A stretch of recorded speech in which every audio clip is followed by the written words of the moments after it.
আমার নাম তানহা।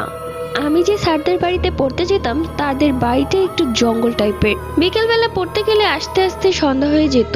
তাই আমি স্যারকে বললাম যে স্যার, আমাকে আপনি একটু তাড়াতাড়ি ছুটি দিবেন, কেননা সন্ধ্যা হয়ে গেলে অন্ধকার হয়ে যায় আর আমার একা একা যেতে ভয় লাগে। তো স্যার বললেন ঠিক আছে, আজ তো রাত হয়ে গেছে, তুমি কাল থেকে তাহলে তাড়াতাড়ি পড়তে এসো, তাড়াতাড়ি তোমাকে আমি ছেড়ে দিব।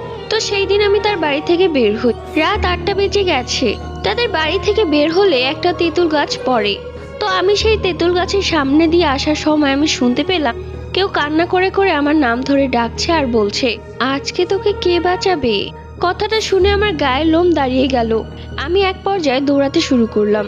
পেছন পেছন সেও দৌড়াতে শুরু করলো আর হাসতে হাসতে বলল, আজকে তোকে পেয়েছি, আজকে আর কোথাও যেতে পারবি না। আমি এত জোরে দৌড়াচ্ছিলাম যে কি বলবো। দৌড়াতে দৌড়াতে বাড়ির উঠোনে এসে আমি অজ্ঞান হয়ে পড়ে যাই। এরপর থেকে আমি স্যারের পড়া ছেড়েই দেই।